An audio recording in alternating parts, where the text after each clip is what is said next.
que nous réserve 2022. Nous sommes le 2 janvier et toute l'année est devant nous.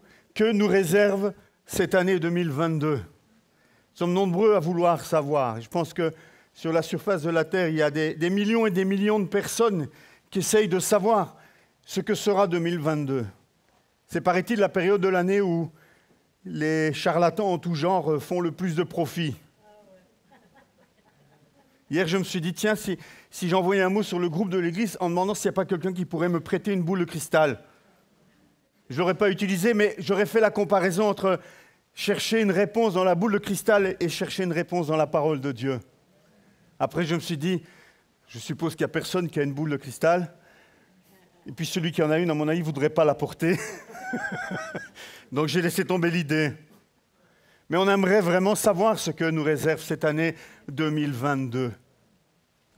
Beaucoup de personnes s'inquiètent de savoir qu'est-ce qui va se passer demain et qu'est-ce qui va se passer la semaine prochaine. Quel sera le sort de telle situation? On aimerait savoir ces choses-là à l'avance. Mais nous, enfants de Dieu, nous ne voyons pas les choses de cette manière-là. Nous, enfants de Dieu, nous avons confiance en notre Père. Nous avons confiance en lui, nous avons confiance en ses promesses, nous avons confiance en qui il est. Alors, nous ne portons pas des regards inquiets autour de nous, même si devant nous, c'est la grande inconnue. Même si nous ne savons absolument pas ce qui va se passer cette année. Quelles seront mes victoires? Quels seront mes échecs en 2022? Quelles seront mes plus grandes joies? Quelles seront mes plus grandes peurs pour 2022? Il y en aura.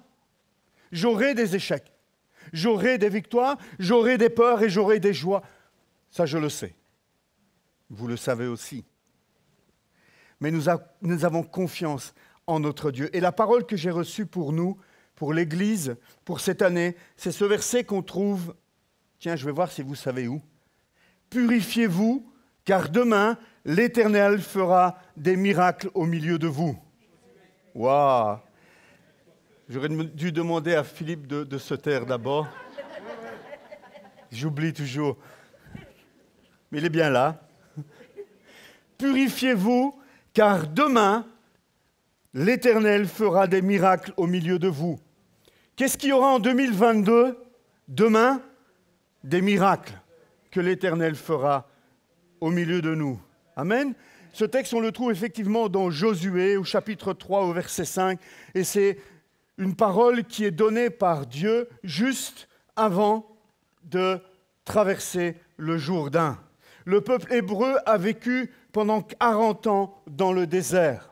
La génération qui se présente à la porte de la terre promise est une génération qui n'a jamais connu que le désert.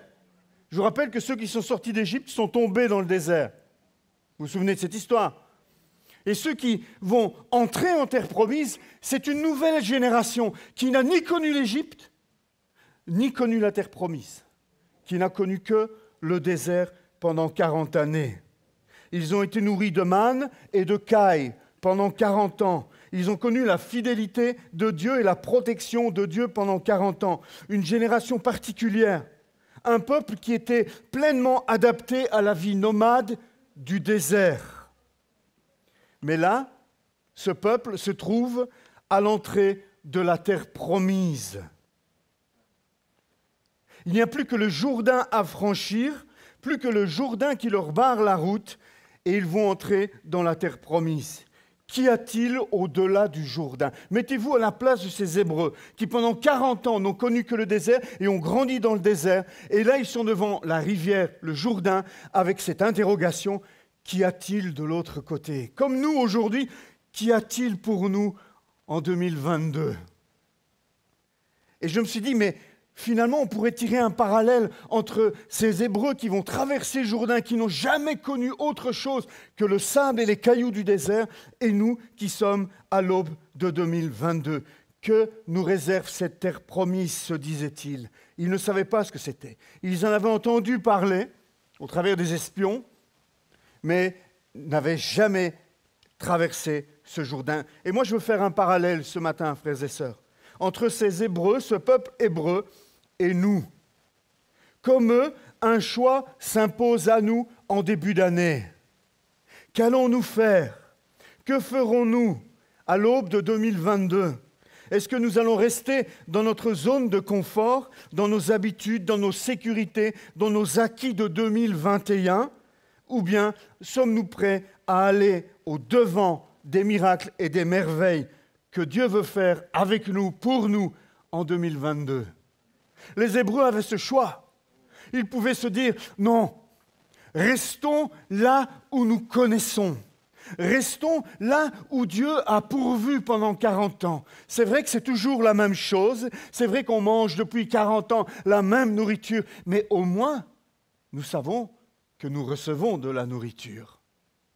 Oui, il n'y a que des pierres et du sable dans ce désert, mais nous sommes habitués à vivre avec cela. Nous n'avons rien connu d'autre et nous ne savons pas ce qu'il y a de l'autre côté.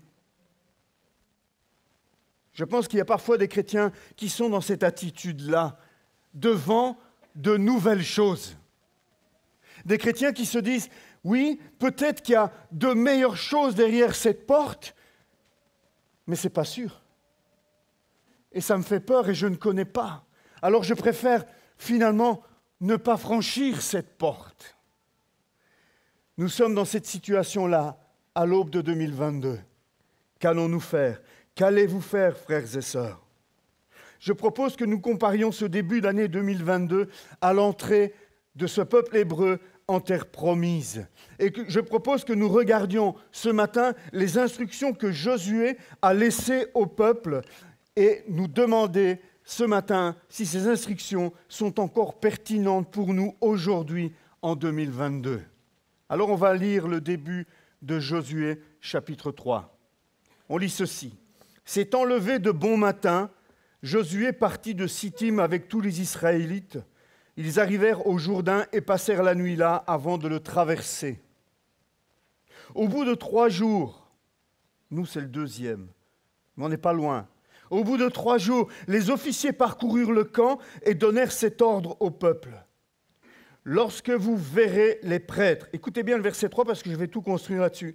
Lorsque vous verrez les prêtres, les Lévites, porter l'arche de l'alliance de l'Éternel, votre Dieu, vous partirez de l'endroit où vous êtes et vous la suivrez. Mais il y aura entre vous et elle une distance d'environ 1 kilomètre. N'en approchez pas. Elle vous montrera le chemin que vous devrez suivre, car vous n'êtes pas encore passé par ce chemin. Josué dit au peuple, consacrez-vous, car demain l'Éternel accomplira des merveilles au milieu de vous. C'est la parole pour cette année. Consacrez-vous, sanctifiez-vous, purifiez-vous, mettez-vous à part, car demain l'Éternel accomplira des prodiges, des miracles, des merveilles au milieu de vous. Puis Josué dit aux prêtres, portez l'arche de l'Alliance et passez devant le peuple. Ils portèrent l'arche de l'Alliance et marchèrent devant le peuple. L'Éternel dit à Josué, aujourd'hui, je vais commencer à te rendre grand aux yeux de tout Israël, afin qu'ils sachent que je serai avec toi comme j'ai été avec Moïse. Tu donneras cet ordre aux prêtres qui portent l'arche de l'Alliance. Lorsque vous arriverez au bord de l'eau du Jourdain, vous arrêterez dans le Jourdain. Josué dit aux Israélites, approchez-vous et écoutez les paroles de l'Éternel, votre Dieu. Josué dit, voici comment vous reconnaîtrez que le Dieu vivant est au milieu de vous et qu'il chassera devant vous les Cananéens, les Hittites, les Éviens, les Phéréziens, les Girgasiens, les Amoréens, les Jébusiens, les maladies, les soucis de tout genre. Non, ça c'est moi qui rajoute. L'arche de l'alliance du Seigneur de toute la terre va passer devant vous dans le Jourdain. Maintenant, prenez 12 hommes issus des tribus d'Israël, un de chaque tribu. Dès que les prêtres qui portent l'arche de l'Éternel, le Seigneur de toute la terre, poseront la plante des pieds dans l'eau du Jourdain qui descend s'arrêtera comme s'il y avait une digue. Le peuple sortit de ses tentes pour passer le Jourdain, et les prêtres qui portaient l'arche de l'Alliance marchèrent devant le peuple. Quand les prêtres qui portaient l'arche furent arrivés au Jourdain, et que leurs pieds se furent mouillés au bord de l'eau, le Jourdain déborde par-dessus toutes ses rives durant tout le temps de la moisson. L'eau qui descend s'arrêta et s'accumula à une très grande distance près de la ville d'Adam, qui est située à côté de Tsartan. Quant à l'eau qui descendait vers la mer de la plaine, la mer morte, elle fut complètement coupée. le peuple passa vis-à-vis de Jéricho. Les prêtres qui portaient l'arche de l'alliance de l'Éternel s'arrêtèrent de pied ferme sur le sec, au milieu du Jourdain, pendant que tout Israël passait à pied sec. Vous voyez, les pieds mouillés, les pieds secs, jusqu'à ce que toute la nation ait fini de passer le Jourdain. Ça serait une autre prédication, ça, les pieds secs et les pieds mouillés. Mais je ne vais pas aller sur ce terrain-là, aujourd'hui en tout cas. Purifiez-vous, car demain, l'Éternel fera des miracles au milieu de vous. Retenez ce verset. Purifiez-vous, car demain, l'Éternel fera des miracles au milieu de vous. Quelles sont les instructions que Josué va donner au peuple? On les trouve au verset 3 principalement. La première chose que Josué va demander au peuple, c'est de fixer ses yeux sur l'arche. Fixer l'arche. Lorsque vous verrez l'arche, et pour voir l'arche, il faut fixer l'arche. Il faut chercher après. Il faut regarder où elle est, il faut essayer de la repérer, il faut essayer de la trouver. Lorsque vous verrez l'arche, et l'arche c'est quoi? L'arche c'était le lieu de résidence de Dieu au milieu du peuple hébreu. C'était l'endroit où Dieu venait résider, c'était l'endroit où Dieu se révélait au peuple. En fait, pour nous, l'arche c'est Jésus. Jésus habite au milieu de son peuple, comme l'arche habitait au milieu du peuple hébreu. Nous sommes invités en ces débuts d'année 2022, frères et sœurs, à fixer nos yeux sur Jésus. Nous aussi. C'est ce que l'auteur de l'Épître aux Hébreux, au chapitre 12, nous dit. Nous donc aussi, puisque nous sommes entourés d'une si grande nuée de témoins, rejetons tout fardeau et le péché qui nous enveloppe si facilement. Vous voyez, se purifier, se débarrasser du péché qui nous enveloppe si facilement. Et courons avec persévérance l'épreuve qui nous est proposée. Faisons-le en gardant les regards sur Jésus. Alléluia. Faisons-le en gardant les regards sur Jésus qui fait naître la foi et l'amène à la perfection. Amen. Nous sommes invités, frères et sœurs, pour entamer cette année 2022 par Dieu lui-même, à fixer nos regards sur lui. La première chose pour pouvoir traverser ce Jourdain, pour pouvoir entrer en 2022, le premier conseil que Dieu nous donne, c'est de regarder à Jésus. Le diable, son passe-temps favori, c'est de nous distraire. C'est de nous amener à regarder ailleurs, justement. Le diable regarde, et lorsqu'il voit un chrétien qui regarde à Jésus, il vient s'occuper de lui, et il vient le distraire. Celui qui regarde déjà à gauche et à droite, il le laisse tranquille. Il se dit, je ne vais pas perdre mon temps avec lui, il est déjà bien distrait. Mais celui qui veut regarder à Jésus, le diable vient et le distrait. Il l'amène à détourner ses yeux de Jésus et à regarder ailleurs. Ta santé est défaillante, est-ce que tu vas regarder à ta santé défaillante ou est-ce que tu vas regarder à celui qui peut guérir? Est-ce que tu vas regarder aux difficultés de tes finances ou est-ce que tu vas regarder à celui qui pourvoit en 2022? Est-ce que tu vas fixer tes regards sur les obstacles en tout genre qui se présentent à toi ou est-ce que tu vas fixer tes regards sur celui qui peut t'aider à franchir tous les obstacles, Jésus? Est-ce que tu vas fixer tes yeux sur les géants hostiles ou est-ce que tu vas regarder à Jésus qui a déjà vaincu tous les géants? Est-ce que tu vas laisser tes regards se détourner vers ton confort, vers ton luxe, vers tes distractions habituelles, ou est-ce que tu vas faire un effort et faire attention à garder tes yeux fixés sur Jésus en 2022? C'est le premier conseil que Josué donne au peuple. Fixez l'arche. Et je vous invite ce matin, peuple de Dieu, à faire la même chose, à fixer vos yeux sur Jésus. Nous ne savons pas de quoi demain sera fait. Nous avons connu des décès, nous avons connu des maladies, nous avons connu des pertes d'emploi, nous avons connu toutes sortes de choses compliquées et difficiles, et probablement qu'il y en aura aussi en 2022. On ne va pas se voiler la face. Mais quand Jésus est là, et quand nous sommes à ses pieds pour franchir les obstacles et pour traverser les difficultés, les choses sont différentes. Les choses sont différentes. Je vous ramène à la prédication qu'on a faite sur les saisons de la foi et sur l'hiver particulièrement. Le deuxième conseil qui va être donné au peuple hébreu, c'est « vous partirez de l'endroit où vous êtes ». Il fallait fixer l'arche, mais il fallait aussi décider de mettre un pied devant l'autre. Il fallait choisir de quitter sa zone de confort. C'est ça en fait que Josué demande au peuple hébreu. Vous partirez de là. De là où? De là où j'ai toujours grandi, de là où j'ai toujours vécu, de là où je suis en sécurité, de là où je me sens bien, j'ai toujours connu ce désert, de là où je suis habitué, de là où j'ai mes petites habitudes, de là où je me sens confortable. Josué leur dit, il vous faut quitter cette zone de confort. Non seulement fixer l'arche, mais accepter de quitter votre zone de confort. Et je pense que Dieu nous dit la même chose. Je pense que Dieu s'attend à la même chose de notre part. Je pense qu'il y a des chrétiens qui préfèrent rester dans leur zone de confort.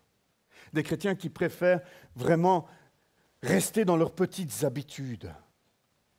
Et à cause de cela, je pense qu'ils passent à côté de l'essentiel, malheureusement.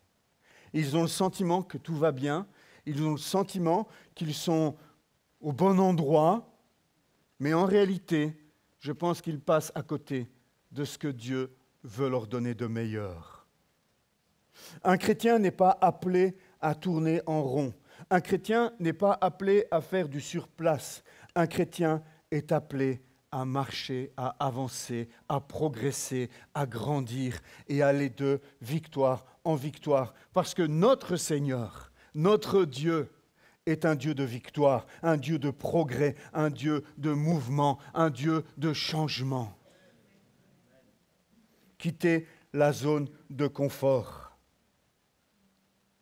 Paul dira, je fais une chose, oubliant ce qui est derrière et me portant vers ce qui est devant, je cours vers le but pour remporter le prix de l'appel céleste de Dieu en Jésus-Christ. Et regardez bien ce qu'il dit. Nous tous qui sommes mûrs ou matures, adoptons cette attitude. Ce que Dieu attend d'un chrétien mature, c'est qu'il adopte cette attitude. Quelle attitude? Arrêtez de vivre avec les regards dans le rétroviseur et regardez dans le pare-brise ce qui est devant. J'avais donné une fois une prédication sur cette image. Trop de chrétiens vivent avec les yeux fixés sur ce petit bout de miroir qui est là pour regarder ce qui est derrière, alors que devant eux, il y a un pare-brise immense pour regarder à ce qui est devant eux. On regarde dans le miroir quand on reste sur la rancune. On regarde dans le rétroviseur quand on ne pardonne pas. On regarde dans le rétroviseur lorsqu'on s'accroche aux bénédictions du passé et qu'on ne veut pas prendre celles qui sont devant nous. Nous sommes invités en ce début d'année 2022, frères et sœurs, à quitter la zone de confort, à quitter cette zone, nos petites habitudes. J'aimerais vous rappeler, et c'est ce que le peuple hébreu nous montre ici, que les bénédictions, les miracles et les merveilles ne se trouvent pas dans la zone de confort, mais en zone de guerre. Je vais redire cette phrase. Les bénédictions de Dieu pour 2022, les merveilles de Dieu, les miracles de Dieu ne se trouvent pas dans ta zone de confort, mais dans la zone de guerre. Le peuple hébreu allait traverser le Jourdain et allait entrer en zone de guerre. On connaît l'histoire. On sait qu'ils ont dû combattre. Mais c'est là qu'étaient le lait et le miel. C'est là que se trouvait la bénédiction de Dieu. Ils avaient le choix de rester dans leur zone de confort et continuer à manger de la caille et de la manne, et de rester dans une zone confortable, sans rien vivre d'autre que la manne et les cailles encore pendant. Ou de dire, nous quittons notre zone de confort et nous entrons en zone de guerre, parce que c'est là que Dieu veut nous voir, et c'est là que se trouve le lait et le miel. Frères et sœurs, quittez votre zone de confort. Abordez 2022 avec foi en disant Dieu a des projets pour ma vie, Dieu a des projets pour ma maison, pour ma famille, Dieu a des projets pour mon couple et pour mes enfants. Je sors de ma zone de confort et j'entre dans cette zone de guerre où je passerai du temps sur mes genoux, où je combattrai pour moi, pour ma famille, pour mon Église. Il y a peu d'amen. Ah! Les Hébreux devaient entrer dans cette zone de guerre pour s'approprier les promesses de lait et de miel de la terre promise. Le troisième conseil que Josué va donner, toujours dans ce verset 3, il continue sa phrase en disant « Et vous la suivrez, cette arche ». et vous la suivrez. Vous fixerez le regard sur cette arche, vous partirez de là où vous êtes et vous suivrez l'arche. Le miracle, frères et sœurs, se trouve uniquement là où Jésus se trouve. En 2022, est-ce que nous serons là où Jésus se trouve? Jésus disait à ses disciples, « Celui qui veut être mon disciple, qu'il renonce à lui-même, qu'il se charge de sa croix et qu'il me suive. » C'est tout simple. Enfin, tout simple, si difficile à faire, n'est-ce pas? Tout simple à entendre, mais si compliqué à mettre en pratique. Il y en a beaucoup qui partent à gauche ou à droite et qui suivent leur propre volonté. Ils ne suivent pas Jésus, ils suivent leur propre volonté. Pourtant, vous les entendez prier. Ils combattent dans la prière. Jésus, viens avec moi. Jésus, viens là où je vais. Jésus, bénis mes entreprises. Bénis mes décisions, Jésus. Mais ce n'est pas ça qu'il faut faire. Ce n'est pas aller à gauche et à droite et espérer que Jésus va nous suivre. C'est à nous à le suivre, ce n'est pas à lui à nous suivre. La bénédiction n'est ni à gauche ni à droite, frères et sœurs. Il y a ceux qui sont toujours à la traîne, toujours en arrière. Le berger est déjà passé depuis longtemps et avec le berger tout le troupeau. En fait, il ne reste plus grand-chose à manger. Toute l'herbe a déjà été foulée. Les pâturages sont déjà complètement dévastés. Ils sont toujours à la traîne. Il n'y a plus rien à manger. Il n'y a pas de bénédiction non plus pour ceux qui sont à la traîne. Puis il y a ceux qui sont toujours en avance aussi. En avance sur Jésus. Ceux qui vont trop vite. C'est bien là que le bon berger passera, mais il n'est pas encore passé. Et le rôle du bon berger, c'était de préparer les pâturages pour les brebis.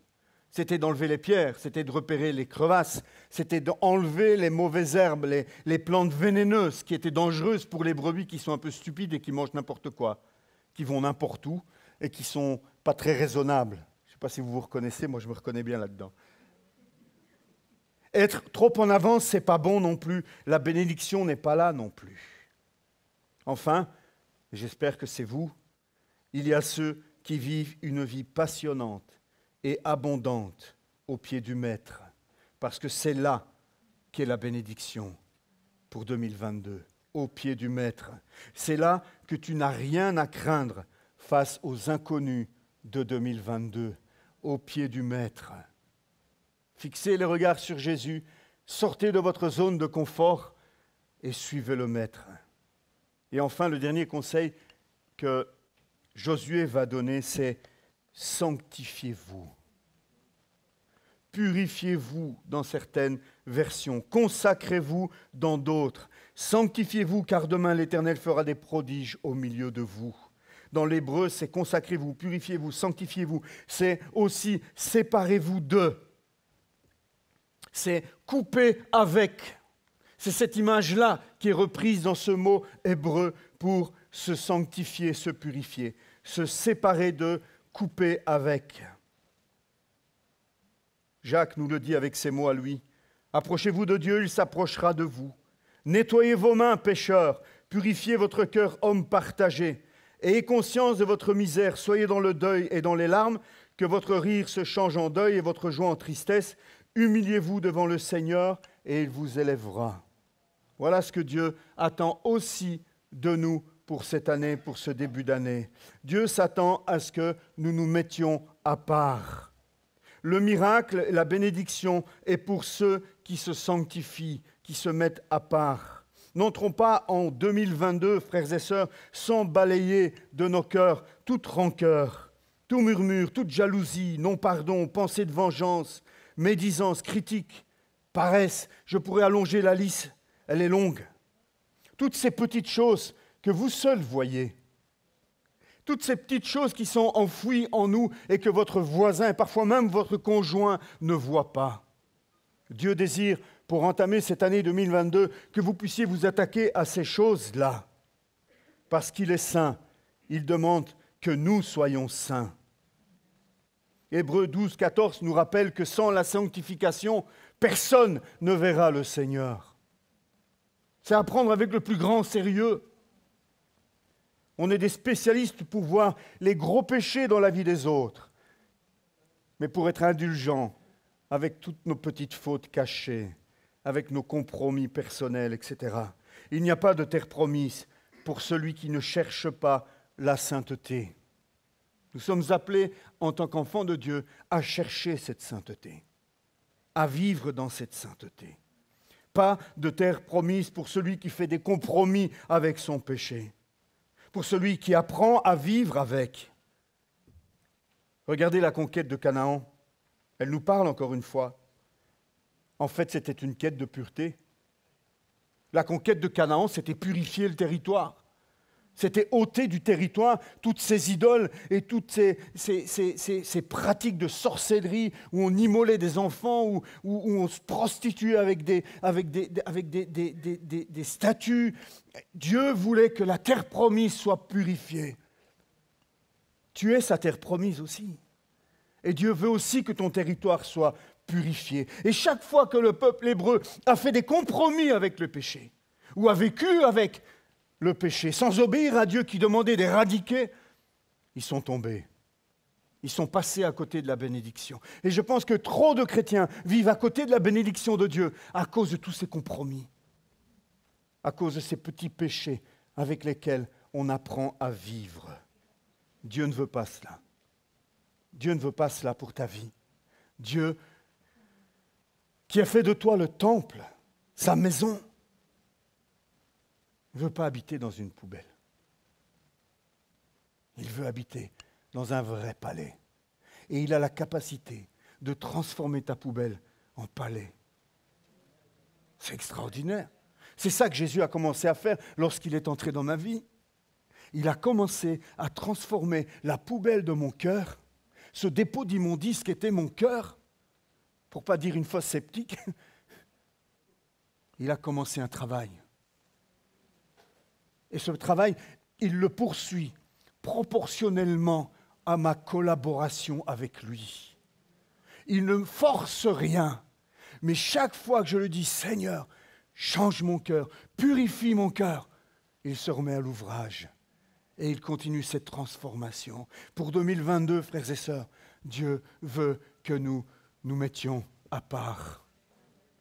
Dieu cherche un peuple, Dieu cherche des vases d'honneur, Dieu cherche... Vous savez quoi? Est-ce que nous ferons partie de ce peuple-là en 2022? La parole que Dieu nous adresse, frères et sœurs, à l'aube de 2022, je n'ai pas besoin d'une boule de cristal pour cela. Je l'ai reçue dans mon cœur, c'est « Sanctifiez-vous, car demain, l'Éternel fera des miracles au milieu de nous. » Dieu veut faire des miracles dans ta vie. Dieu veut faire des miracles dans ta maison, dans ta famille. Dieu veut faire des miracles sur ton lieu de travail. Dieu veut faire des prodiges au travers de toi. Mais il te lance un défi. Il te lance cette parole en ce début d'année. Sanctifie-toi. Mets-toi à part. Consacre-toi. Tu n'as pas besoin de connaître l'avenir. Tu n'as pas besoin de savoir de quoi sera fait 2022 pour bien débuter l'année. Pour bien débuter l'année, mets-toi à part. Sanctifie-toi. Ce que tu as besoin de faire, c'est fixer tes regards sur Jésus. Ce que tu as besoin de faire en ce début d'année, c'est sortir de ta zone de confort, je conclus. Ce que tu as besoin de faire cette année, c'est de suivre Jésus et de te séparer de tout ce qui attriste le Saint-Esprit dans ta vie.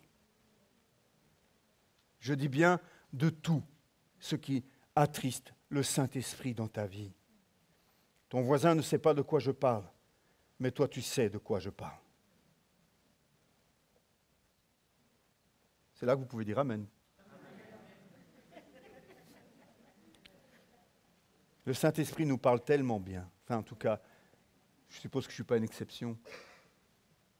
Le Saint-Esprit, il utilise tellement un bon langage pour me montrer, pour me rappeler, pour me dire quand il est triste, quand il est attristé, quand il n'est pas d'accord, quand il aimerait autre chose, quand il aimerait que je fasse marche arrière, que je revienne sur mes pas, que je confesse, que je pardonne.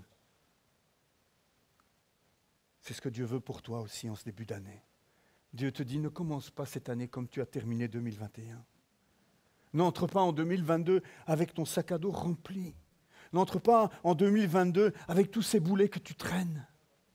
N'entre pas en 2022 avec ce cœur malade et contrit.